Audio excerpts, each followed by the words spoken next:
On this race day, you're taking a live look at Daytona Beach, and the question on everyone's mind is this: will there be a rain delay for the 67th annual Daytona 500? These clear skies right here might be deceiving. For more on that, we're going to bring in Mike Boylan with Mike's weather page. And Mike, as always, we appreciate you joining us on the show. I see that you're all decked out. Yeah, I'm enjoying it. This is our 1 week a year that we turn tourists in our own home state here in Florida. No shave zone and everything else, but we're having a good time. But yeah, there is weather incoming we probably need to talk about. Yeah, so let's talk about that. We were sharing with our viewers your social media post with all of the radars and the graphics. As we take a look, of course, the race gets underway at 1:30 p.m. Eastern time. They pushed it ahead 1 hour because of concerns for rain. When are we looking at the most potential for that? What's the time frame? Well, unfortunately, it's going to be so close to that green flag, maybe 30 minutes to an hour right after the green flag. And, you know, lightning's a big concern here. They get a strike within, I think it's 8 miles. They have to clear the grandstands. And it looks like we'll have lightning. The heat's in the air. You can feel that. It's going to be a quick mover. That's the best news of all. It's going to pass through here real quick. It's very windy right now. I got my buddy Phil holding an umbrella. It's about 30-mile-an-hour winds right now. And, but it'll pass. So my gut feeling is they'll definitely start it tonight under the lights, and it'll finish. So we just got to wait a little bit as this fast-moving storm front comes through. Okay, so you were giving us kind of the timeline on all of this. So, you know, for folks there, the good news is you mentioned it's fast moving. So when there is the delay, obviously they have to make the machines and you know, dry the tracks, you know, but are we talking about, we're not talking about, you know, what happened last year. You're saying under the lights, under the stars, this will wrap up by tonight and adding to the excitement. You know, anything else that you're keeping a very close eye on weather-wise with the storm? Because you're saying the lightning, obviously that's a safety issue as well for the hundreds of people. Yeah, that's true. And last year was a stalled out frontal system that just lingered for days. And this is a completely different setup. You know, in Florida, if you live in Florida and we have these powerful cold fronts, they move very fast. That's the good news. They do bring some rain. Hopefully the rain won't last more than an hour. It takes 2 hours to dry the racetrack. So you just kind of got to keep that in your mind. You know, if it starts raining at 2:30, let's say, we could be back racing, you know, by 6, 7 o'clock. And so, yeah, it could be worse. It could be much worse. And the lightning, I'm not worried about the crew here. I was up in the tower this week and met a lot of great folks. Troy, one of them. They have an amazing system here to get everybody safe. That shouldn't be an issue other than just a little inconvenience, you know, a start, a delay, and then an end. So you get more for your money. How about that? Good news.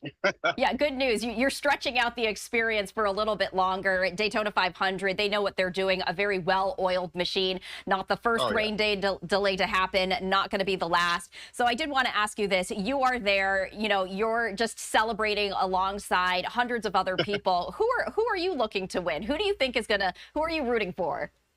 Well, I'm old school. Once Dale Earnhardt Senior passed, I don't really have that guy I'm passionate about, but I do think the Penske cars are very fast. Joey Logano is always fast. You can't rule him out here. And Denny Hamlin's very fast. So if I had to pick somebody to root for, it's always been Brad Keselowski. He visited our campsite one year in Talladega, had a few adult beverages. So I kind of grew to like him a little bit because of that, and that's who I'm cheering for. I mean, what a story. What an experience that is. One more question, Mike, before we let you go, because obviously you want to celebrate before all of this. Two things. One, President Trump is expecting to attend. You know, how does that add to the atmosphere there? Well, it's definitely the buzz. I mean, I've never been this close to a president. I don't care who it is. The excitement is in the air. I'm really like a little kid at Christmas here.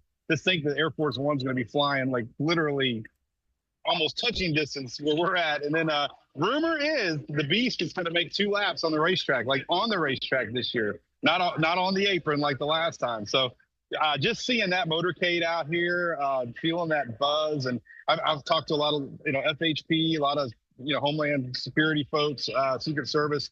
So there's a little, you know, enhanced security, but there's also this excitement. I mean, this is 150,000 people.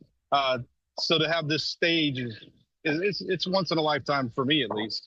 No, it's so exciting. And before we let you go, I wanted to share with our viewers a photo that you posted about your Yeah. Daytona tradition. So is this, obviously this is a meal that you ate, share with us kind of what your culinary, traditions are, because we have been sharing with our viewers some really spectacular tailgating and feasts. And this looks like it's like right there at the top. Yeah, we started this shrimp broil.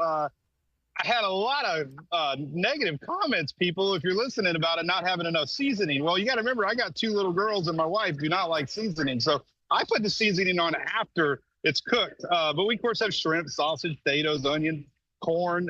We have our little tradition. Last year was funny. My pot line from the LP tank caught on fire right in the middle of cooking it, and I got my MacGyver skills out, and we ended up cooking it on the fire pit. So every year we have a story like that. This year the actual gas went out, and we had to run down a truck. We were right in the middle of cooking bacon. So always an adventure when you go camping, let me tell you. Oh gosh, it's never boring. But you know what? I'm right there with you because I have 2 little ones as well. And so we definitely, just don't put on a lot of the seasoning, and then the adults who can handle it and actually enjoy it, we do that afterwards. So to all of the detractors and the haters out there, you got to be a parent. You got to understand that. Mike, we do appreciate you taking the time. Enjoy today. I'm sure we're going to be checking in with you. We're all going to be keeping an eye on the skies as we are anticipating that rain delay. But we appreciate you sharing with us when to anticipate that rain and when it will be over. So we thank you for that. Yeah. All right. Thanks for having me on. Absolutely.